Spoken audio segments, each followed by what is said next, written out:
Assalamualaikum warahmatullahi wabarakatuh. Perkenalkan saya Firna Resti Azhara. Di sini saya akan memaparkan materi bab 9 negara hukum, rule of law dan HAM. Konsep negara hukum dan rule of law. Lahirnya konsep negara hukum sejatinya muncul seiring dengan hadirnya doktrin dalam ilmu hukum yang mulai muncul pada abad ke-19 di Eropa. Seiring dengan lahirnya negara konstitusi dan demokrasi yang implementasinya menjunjung tinggi yang namanya rule of law yang secara esensial berkaitan dengan peraturan perundang-undangan yang berlaku dalam suatu negara. Yang pertama, konsep negara hukum. Negara hukum adalah negara yang penyelenggaraan kekuasaan pemerintahnya didasarkan atas hukum. Artinya pemerintah dan lembaga lain dalam melaksanakan tindakan apapun harus dilandasi oleh hukum dan dapat dipertanggungjawabkan secara hukum. Pemerintah yang telah merujuk sebagai negara hukum telah mendapatkan hukum sebagai dasar diwujudkan peraturan perundang-undangan yang berpuncak pada konstitusi atau dasar hukum negara. Konsep rule of law. Rule of law adalah konsep tentang common law, yaitu seluruh aspek negara menjunjung tinggi supremasi hukum yang dibangun di atas prinsip keadilan egalitarian. Berasal dari bahasa Perancis, yaitu égal yang berarti sama. Adalah kecenderungan cara berpikir bahwa penikmatan atas kesetaraan dari berbagai macam premis umum. Misalkan seseorang harus diperlukan dan mendapatkan perlakuan yang sama pada dimensi seperti agama, politik, ekonomi, sosial, atau budaya. B. Ciri negara hukum dan rule of law. Mengingat pengertian negara hukum dan rule of law sulit dipisahkan dalam keberadaannya yang saling mengisi, tetapi keduanya memiliki penekanan masing-masing. Lebih jelasnya berikut adalah ciri-ciri dari keduanya. Yang pertama ada ciri-ciri negara hukum. Terdapat ciri-ciri yang menonjol dari negara hukum. Ciri-ciri negara hukum itu antara lain, yang pertama ada pengakuan dan perlindungan hak asasi yang mengandung persamaan dalam bidang politik, hukum, sosial, ekonomi, dan kebudayaan. Yang B itu ada peradilan yang bebas dari suatu pengaruh kekuasaan atau kekuatan lain dan tidak memihak. C. Jaminan kepastian hukum, yaitu jaminan bahwa ketentuan hukum dapat dipahami, dapat dilaksanakan, dan aman dalam melaksanakannya. Selain itu ada beberapa ciri-ciri negara hukum. Menurut para ahli hukum, salah satunya menurut Frederick Julius Stoll pada 1989. Hak asasi manusia HAM. Yang kedua, pemisah atau juga pembagian kekuasaan untuk dapat menjamin HAM yang biasa dikenal sebagai trias politika. Yang ketiga, pemerintah itu berdasarkan peraturan-peraturan. Selanjutnya ada yang kedua, yaitu ciri-ciri rule of law. Menurut ahli hukum Anglo-Saxon kalangan dari FDC, ciri-ciri rule of law ialah sebagai berikut. Yang pertama ada supremasi hukum, tidak boleh terdapat kesewenangan-wenangan, artinya seseorang tersebut hanya boleh dihukum apabila melanggar hukum. Yang B ada kedudukan sama apabila di depan hukum. C. Terjaminnya hak asasi manusia di dalam undang-undang atau juga keputusan pengadilan. Gambaran tersebut mengukuhkan bahwa tujuan pokok dari negara hukum modern, welfare state, adalah mencapai keadilan bagi semua warga negaranya. Selain itu juga yang terpenting adalah negara semakin otonom untuk mengatur dan mengarahkan fungsi peran negara bagi kesejahteraan hidup bermasyarakat. C. Pengertian hak asasi manusia. Hak asasi manusia menunjukkan bahwa kekuasaan atau kewenangan yang dimiliki seseorang tersebut bersifat mendasar. Dalam Kamus Besar Bahasa Indonesia pada tahun 1990 mengartikan hak asasi dengan hak yang dasar atau pokok secara umum. Hak asasi manusia dapat diartikan sebagai hak-hak secara umum, sebagai hak-hak dasar atau pokok yang melekat pada manusia. Tanpa hak-hak dasar tersebut, manusia tidak dapat hidup sebagai manusia. Selanjutnya, hak asasi manusia juga merupakan hak dasar yang melekat dan dimiliki oleh setiap manusia sebagai anugerah Tuhan Yang Maha Esa. Yang selanjutnya D. Ciri dan sifat hak asasi manusia. Yang ke-1, ciri-ciri pokok HAM. Berdasarkan pengertian hak asasi manusia, terdapat beberapa ciri pokok dalam HAM, yakni A. Hak asasi itu tidak diberikan atau diwariskan, tetapi melekat pada martabat diri seorang manusia. B. Hak asasi itu berlaku untuk semua orang tanpa memandang jenis kelamin, asal-usul, ras, agama, etnik, dan pandangan politik. C. Hak asasi itu tidak boleh dilanggar, artinya tidak seorang pun mempunyai hak untuk membatasi atau melanggar hak orang lain. Orang tetap memiliki hak asasi manusia meskipun sebuah negara membuat hukum yang tidak melindungi bahkan melanggar hak asasi manusia. 2. Sifat hak asasi manusia. Merujuk pada pengertian hak asasi, seperti di uraian itu, ada beberapa sifat dasar yang melekat pada HAM. Yang pertama ada A. Individual, artinya melekat erat pada kemanusiaan seseorang, bukan pada kelompok. B. Universal, yang artinya memiliki oleh setiap orang lepas suku, ras, agama, negara, dan jenis kelamin. B. C. Supralegal, artinya tidak tergantung pada negara, pemerintah, atau perundang-undangan yang mengatur hak-hak. Yang D. Kodrati, yang artinya hak asasi manusia ini bersumber dari kodrat manusia. E. Kesamaan derajat, yang artinya HAM mengakui adanya kesamaan sebagai ciptaan Tuhan, maka harkat dan martabat ternilai sama tanpa pengecualian. E. Sejarah dan perkembangan HAM. Sejarah hak asasi manusia ini sebagai gagasan, paradigma, serta kerangka konseptual tidak lahir secara tiba-tiba. Semua ini muncul atas inisiatif manusia terhadap harga diri, martabat sebagai hakikat tindakan sewenang-wenang dari penguasa, penjajahan, perbudakan, ketidakadilan, juga kezaliman.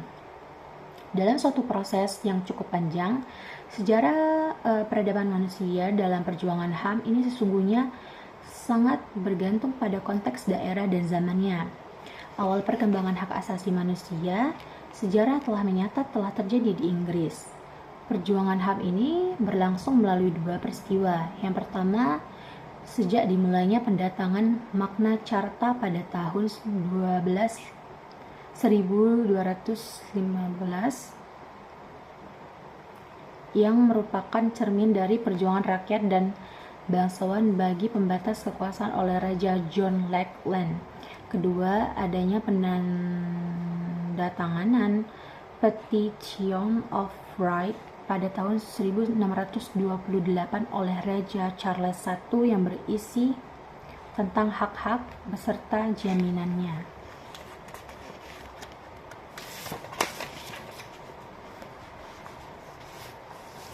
Perjuangan HAM di berbagai negara, terutama di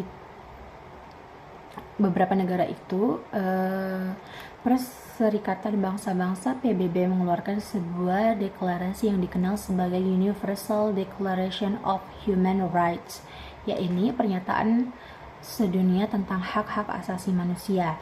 Deklarasi PBB telah menjadi simbol komitmen dunia internasional pada hak asasi manusia sekaligus sebagai pedoman dan standar minimum yang diciptakan oleh umat manusia untuk menciptakan dunia yang lebih baik dan damai. F. Implementasi HAM di Indonesia. Yang pertama, pengakuan hak asasi manusia di Indonesia.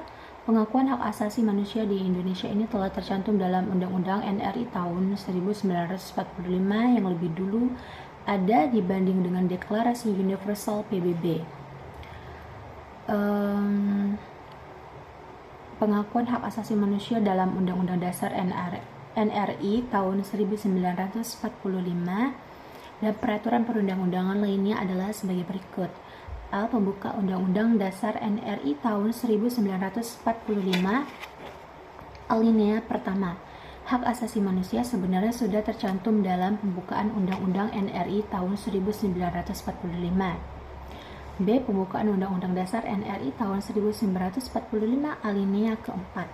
Pembuka Undang-Undang Dasar Negara Republik Indonesia tahun 1945 Alinea keempat yang berbunyi, kemudian daripada itu untuk membentuk suatu pemerintah negara Indonesia yang melindungi segenap bangsa Indonesia dan seluruh tumpah darah Indonesia, dan untuk memajukan kesejahteraan umum, mencerdaskan kehidupan bangsa, dan ikut melaksanakan ketertiban dunia yang berdasarkan kemerdekaan, perdamaian abadi, dan keadilan sosial.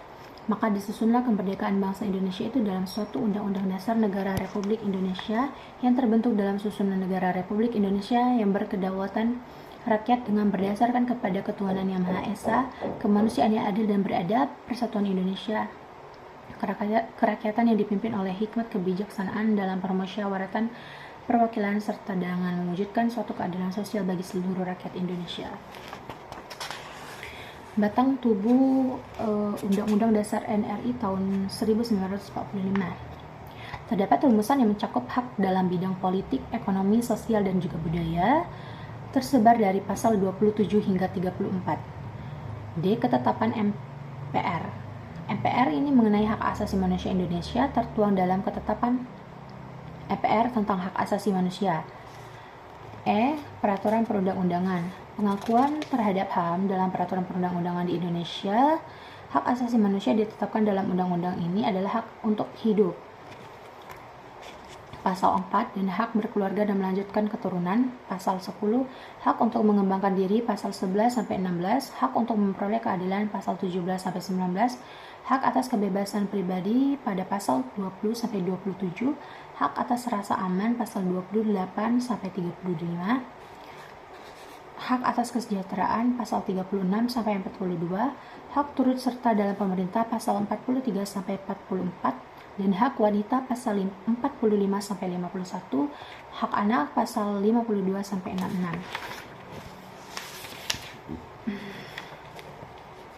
Penegakan hak asasi manusia di Indonesia. Hak asasi manusia tidak lagi dilihat sekedar sebagai perwujudan paham individualisme dan liberalisme. Hak manusia lebih dipahami sebagai secara humanistis, sebagai hak yang inherent dengan harkat dan martabat kemanusiaan, apapun latar belakang ras, etnik, agama, warna kulit, jenis kelamin, dan pekerjaannya.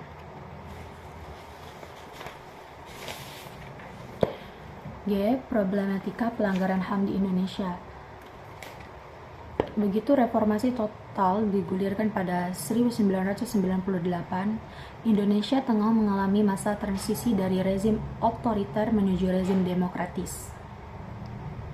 Indonesia juga menghadapi persoalan yang berhubungan dengan pelanggaran hak asasi manusia yang terjadi di masa lampau yang tidak pernah diselesaikan secara adil dan manusiawi. Selama pemerintahan Orde Lama sampai dengan Orde Baru, kasus pelanggaran hak asasi manusia terjadi termasuk dalam kategori berat dan berlangsung secara sistematis.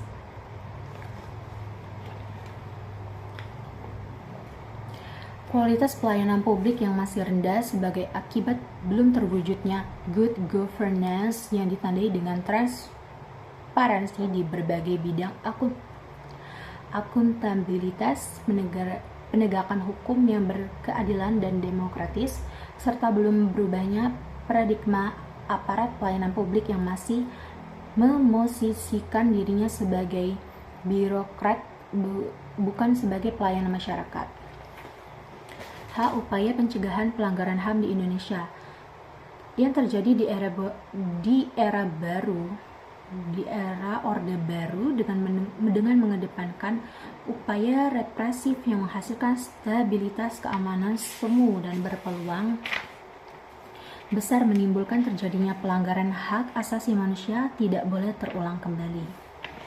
Oleh sebab itu, supremasi hukum dan demokrasi harus ditegakkan dan sentralisasi kekuasaan yang terjadi selama ini terbukti tidak memuaskan masyarakat, bahkan berdampak terhadap timbulnya berbagai pelanggaran hak asasi manusia.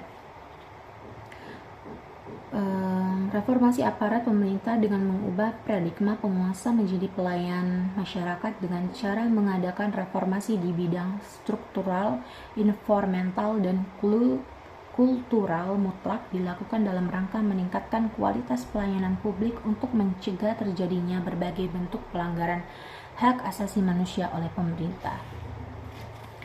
Pemaparan materi telah selesai. Saya akhiri. Wassalamualaikum warahmatullahi wabarakatuh.